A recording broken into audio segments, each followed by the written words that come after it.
It's me. And I'm back. I'm back. So I'm back. Been about a week and a half. Wasn't able to record. Yes, Johnny's in a robe. I'm in Canada, Montreal to be specific. Why I'm there, I'll get to in a little bit. But a lot of interesting events that went on even just today, which I'll go into right now. Why are we wasting time? So I had a 1:30 flight out of LaGuardia. I hate LaGuardia, but JFK unfortunately doesn't go to Montreal. So listen, not a big deal. I'm in a good mood right now, right? So I had to go to LaGuardia at 1:30. Now let's rewind a little bit. I had a haircut scheduled for 10 a.m. So let's do the math. 9:30 you wake up. It's a 15-minute drive to the haircut. All right, great. You get there at 10. Takes 20 minutes. I wasn't even getting a full haircut. I was getting the sides taped. I wasn't even getting a full haircut. This lamp is so hot.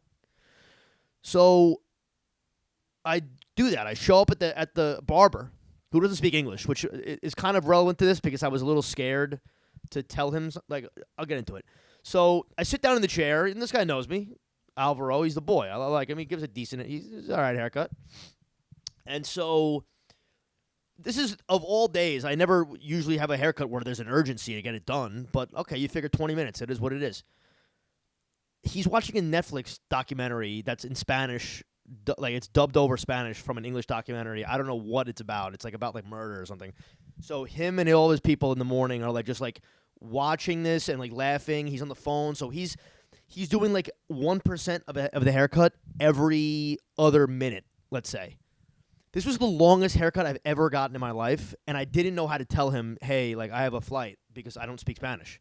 So, and I was just also, even if he spoke English, honestly, let's be real here, I just wouldn't have the balls to say it. Like, so I'm sitting there thinking, like, holy shit, now, like, I'm not only gonna maybe miss my flight, but I can't, like, shower before the flight. It was a whole thing. So I get done with the haircut, and it's shit. It's a shit. I don't know what happened. He clearly wasn't paying attention to me. Bad haircut, and I know every guy has done this because I've done this like 8 or 9 times. You go get a haircut, maybe from a new barber or whatever, and like you just know it's shit.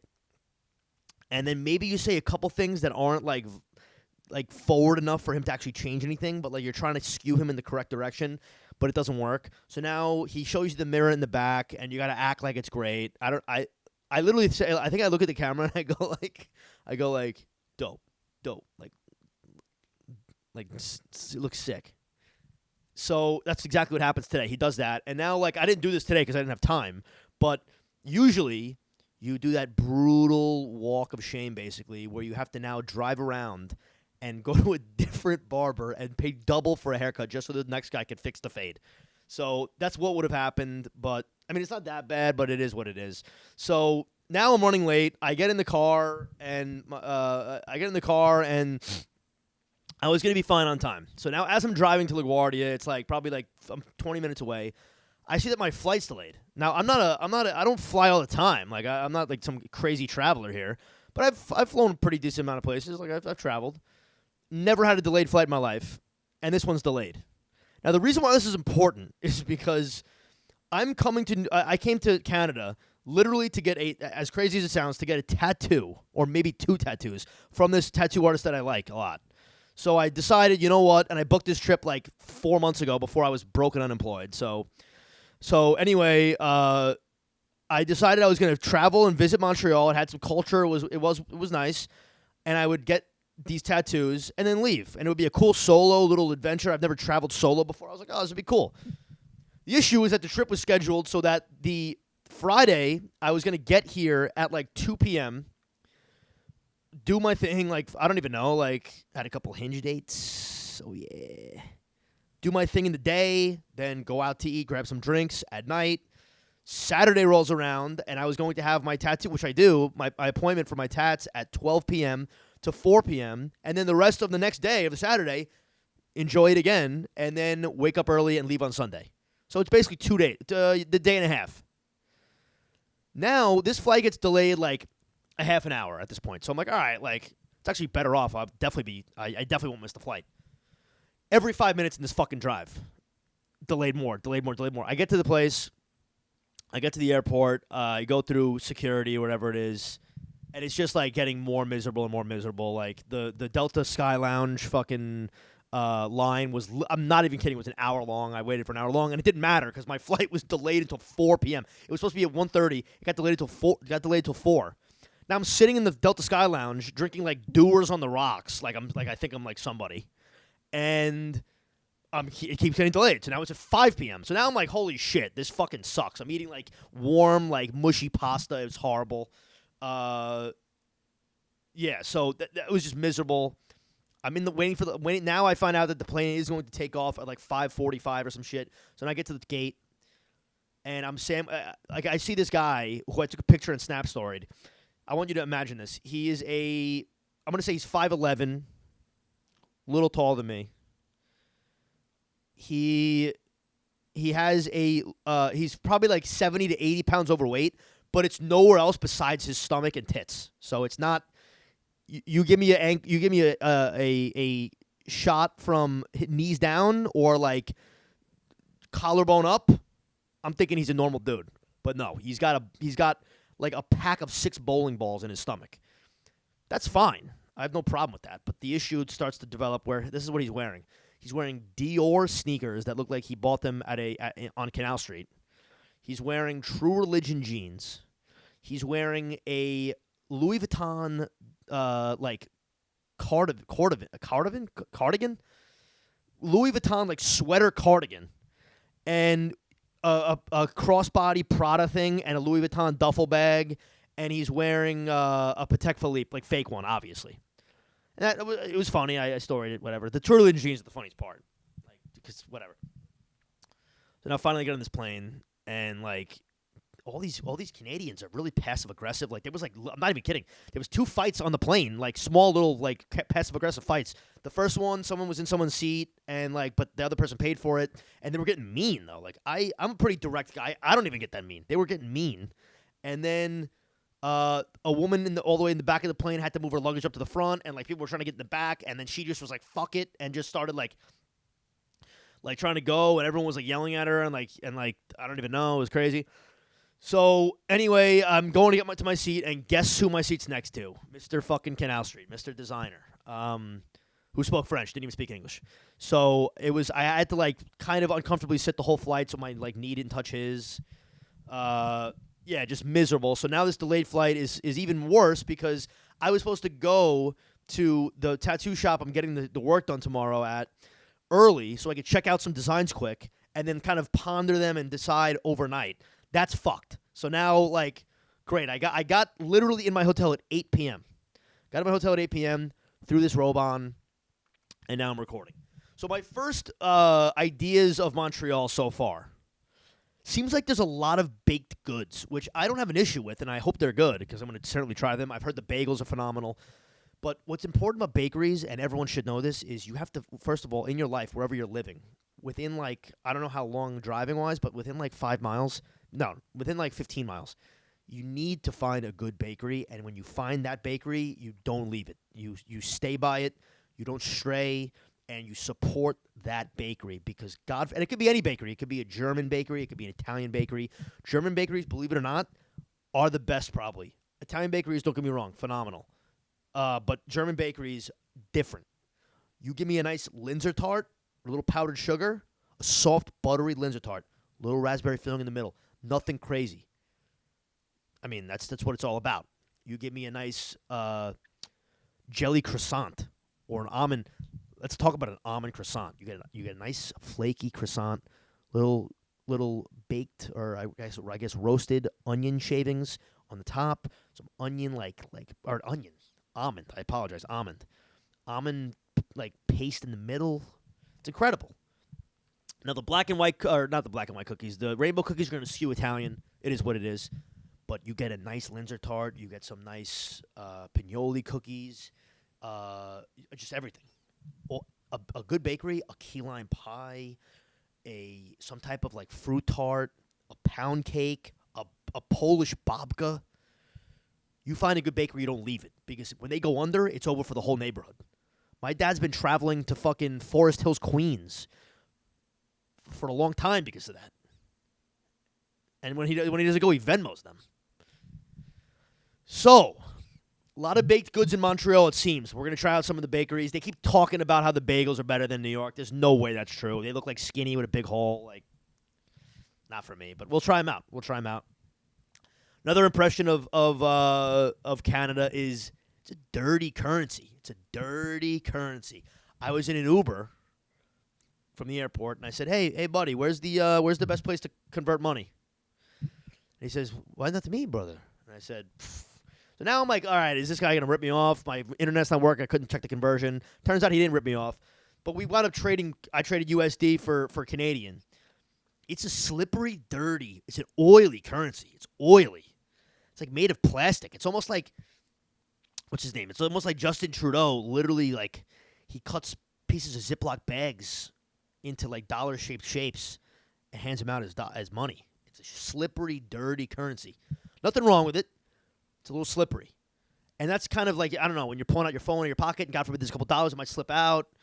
It just doesn't feel right. But that was my other thing I thought of. And then, so my itinerary for tomorrow is as follows, okay? Getting up early for me, which is about 9 o'clock. I'm going to some bagel place. I'm forgetting the name. Like Fontaine Bagels or something like that. Going to try that out.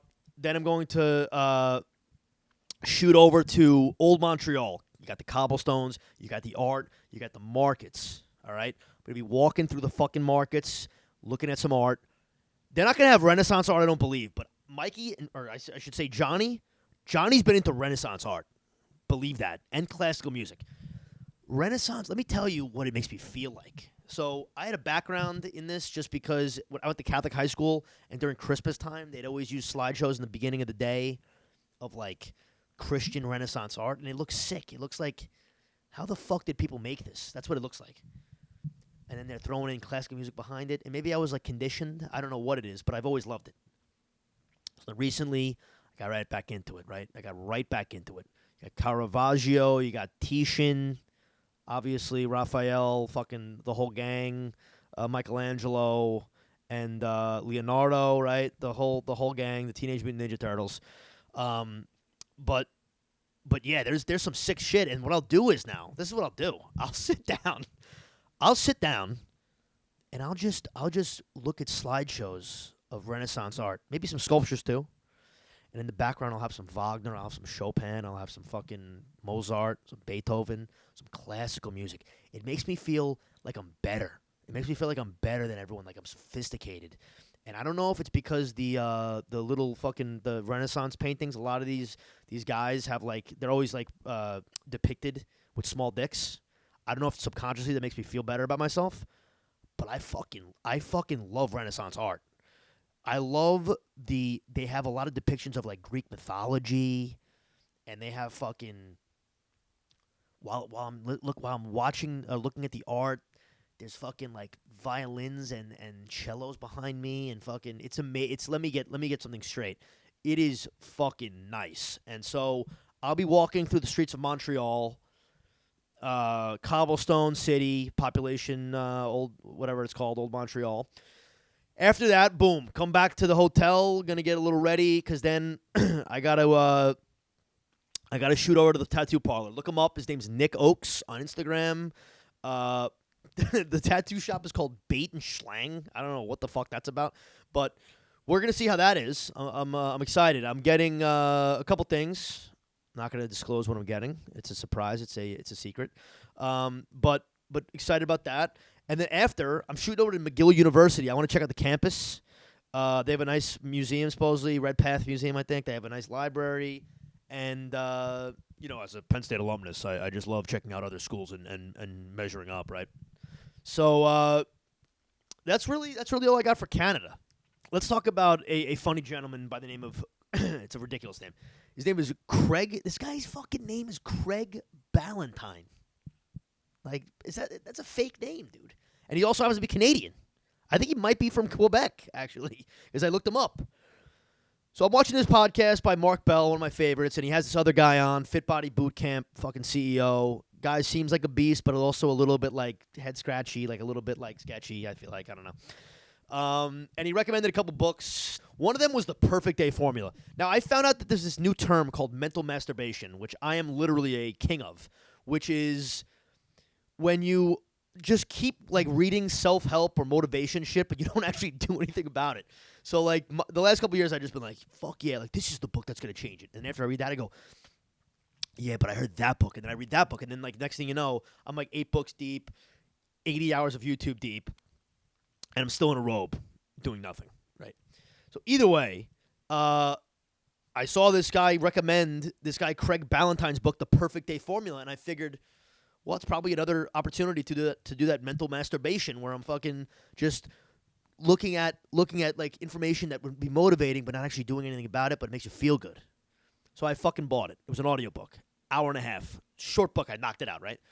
The second I turned this on, this guy, I hated him. I'm playing COD. I'm playing Call of Duty as I'm listening to this guy. And thank God I was, because if it was just like on a plane and I was listening to this, I would have ripped my brains out.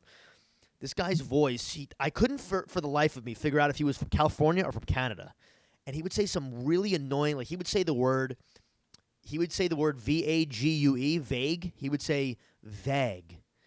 And just like, he just had such a douche fucking voice. And the whole fucking book is him not doing anything or telling anyone anything of value. The whole book is him basically saying like, if you don't wake up early, you got to wake up early. If drinking is a problem for you, just don't drink. Like shit like that. And then the second half of the book is him just literally bragging about his life. He's like, you got to come up with a set of rules. And like now he tells his 10 set of rules, which are just like living like a fucking robot. And then he's like, after these rules are in place, you have to have a 5-year plan. He's like, the last 5 years, my plan was this. And it's literally just like all these lofty things. And then at the end, he goes, like, not even lofty, like insane things. Like, own $100 million corporation. Just all this crazy shit. And then he goes, I achieved all of those. Here's my next 5 years. And then like his next 5 years is like, have 3 children with my supermodel wife. Be able to travel to live 3/4 of the year in Italy and a quarter of... It's like, dude, shut up with your fucking voice. This guy's fucking voice. Craig Ballantyne, all right? I don't want to hear from Craig Ballantyne. Tony Robbins, different story. Tony Robbins is a fucking legend. And then at the end of the fucking book, this guy has the balls, the last like 6 minutes, to basically pitch me on coming to one of his fucking bullshit seminars. These guys are crazy. All these guys, I don't know. Listen, I don't personally know what his story is, but like, all these guys get rich about telling people how to get rich without getting rich in the first place. It's like the fucking econ professor who never actually owned a business or knows anything about like the real world working or owned the fucking, anything, and is teaching people how to do it, right? So, Craigie Ballantyne, not a fan of Craig Ballantyne. I want everyone's knee-jerk reaction to this, all right? If I see a canister of Purell, not every time, but I'll use it. Specifically, if it's the real Purell, not the foam. The foam annoys me. Sometimes you can't even tell if it's the foam or the fucking or the gel until it's too late. You got whipped cream in your hands. But there's a big difference in my mind, at least, and I think this is the same way for a lot of people. I don't want to go near Germ-X. Like, I don't want to touch Germ-X. I don't want to buy Germ-X. I don't want to really even associate with people who have those little Germ-X squeeze bottles. It's Purell or even a store brand or nothing. Germ-X is like, I feel like it makes you dirtier. Like, I literally feel like you use a Purell. That's another thing too. If I'm taking a piss, I don't have to wash my hands. I'm going to use Purell. Like my office used to have when I was employed. My office used to have a Purell thing. Take a piss, boom, Purell, back in the office. I'm not washing my hands with soap and water and then I have to fucking dry them off. I take a quick piss. But yeah, Germ-X is out for me. Purell is a top tier brand. That's a good. They've done a good job with the branding. Germ-X is filthy. It's dirty. I don't want to go near it. And I think a lot of people feel the same way as me. So leave a comment down below if you feel the same way about Germ-X and Purell hand sanitizer. Like, subscribe, and leave a comment down below. It helps the algorithm. Fucking ridiculous. What else do I got to talk about? Another quick little excerpt. I know literally every episode I talk about mattresses, but they're a sad people, the mattress broker, so to speak. Went into my experience with that first guy at Mattress Firm. Second guy who I actually bought a mattress from now was like this 60-year-old like foreign dude with a heavy accent who like had like a hunchback. and just like reeked of cigarettes. And like every time I was like bartering with him. Like I was like literally like going back and forth negotiating with him, which I'm pretty sure he's not supposed to do. And like every time I would do it, I'd be like, hey, like I can get this on Amazon for like X amount of dollars. He'd be like, let me check in the back. And then he'd go in the back, and then he'd come back out, like fix his lapel, and just go like, I'll do 100 more. It was just a very weird experience. And then now, I don't know, because I'm into mattresses. There's a mattress firm on every fucking corner. So like, if I'm going to go to the deli, if I'm going to go to the gym, anyway, there's always a mattress firm around. So I don't even know where I was, but I saw a mattress firm next door, and I was like, fuck it, I'll walk in, because I haven't got my mattress in the mail yet. So I'm like, still like, oh, did I make the right choice? So I go in there, and by no means is the mattress I got like incredibly expensive. It's a nice mattress, but whatever. I talked to this dude, and just another sad guy. A mattress firm is just employing these down on life, like beaten down guys. Like I'm laying on the mattress, and this guy goes, he goes, yeah, this is it's a great mattress. This is actually, I was looking for a new mattress. I was gonna get this one. I just couldn't afford it, man. I just couldn't afford it. And like I'm like laying down, looking up at him, like like, what would you like me to say, dude? Like, is this the correct amount of stress on my lower back? Like, I don't want to hear about how you can't afford the mattress, dude. Like, you're making my day shittier. Like, I'm sorry, but you are. And then he I acted like I was gonna buy it from him. Then he wound up calling me later that day and was like, hey, Mike, like he's like, this is whatever his name was for mattress firm. I could probably hook you up on one of those adjustable bases, but like I probably can't do that same price with the actual mattress. Like, are you into the adjustable base? And I was just like, nah, man, it's all good. He's like, oh, okay, like, all right, like, have a good one. It's a great mattress. Like, I'll see you. And I was just like, all right, dude, like, I'm gonna go like start sobbing into a pillow now. Jesus Christ. And these are the last two things I'll talk about quickly. I have so I'm going to the 1970s. Oh, so I have a pretty good weekend, by the way, or a pretty good week. So I'm in Canada right now. I'm going to the 1975 concert on Monday in MSG. When I get back from Canada on Sunday, and then I'm seeing Shane Gillis that following Saturday in the city as well. So it's gonna be a great weekend. But like, so I just wanted to update you with that, and this is the last thing I'll talk about, because I want to get to bed early so I can get up for this extravaganza in Montreal. But I was on TikTok before I got on my plane today, and I don't understand. Is the new thing that all these girls do? This is like, there's always a thing. We go in fashion changes and styles. There's always a new thing also. So I would say about 8 years ago, girls go to brunch. You got to take the slow motion. This is also like, it was a perfect timing with the slow motion camera that was put in the iPhone. You go to brunch, you're getting a slow motion shot of you breaking the yolk in a Eggs Benedict. You can't. If you didn't do that, you didn't go to brunch. That's like how it was, and everyone it picked up some steam with people like being like, "Oh my god, this is so basic." So that was brutal. Then it transitioned to burrata. Like every girl. So first it started with like I said, it starts with the Eggs Benedict in slow motion, cracking it open. That's about 8 years ago. Then it transformed into every girl who wasn't originally from New York, after college, moving to New York, and they have to go to lunch or dinner every day of the week, take a fashion shoot in the streets, like they work for like Vogue or something, and they have to get another slow motion video, but this time it's not Eggs Benedict. It is a burrata getting sliced open by the fork, and like it always has the filter on with the pesto. Just crazy. And now we have another one. We have a new one, and I saw this on the plane on TikTok when I was waiting for my plane today. I've been noticing this, but it finally hit me. What is going on with this iced coffee shit? This is nuts. I mean, really. These girls on TikTok will literally put a half a bottle of Hershey syrup, drizzle it all over the sides of a mason jar. It has to be a mason jar. It can't be a coffee mug. It can't be a tumbler. It can't be like a thermos. Has to be a clear glass mason jar. You're going to drizzle the fucking chocolate all over, half a bottle of Hershey syrup, all over the fucking outside of the bottle, of the mason jar, of the jar. Then you're going to throw in some bullshit like cold, I don't drink coffee, so I don't even know, but some coffee that they probably paid genuinely 9 or 10 times what it's actually worth to make, and it took them 80 times longer than it should have, because they're doing it in some method that doesn't even matter. So they're cold pressing it or something. They're throwing the coffee, the black coffee, into this chocolate gross mess. Now it's just literally 60% chocolate, 40% coffee, but they're not done. They're now going to put like this cream, sugar, like milk bullshit in the fucking thing, and it's got to swirl like it's a Guinness on tap. If it's not milk or whatever, it's got to be oat milk because like they're all environmentally and vegan conscious.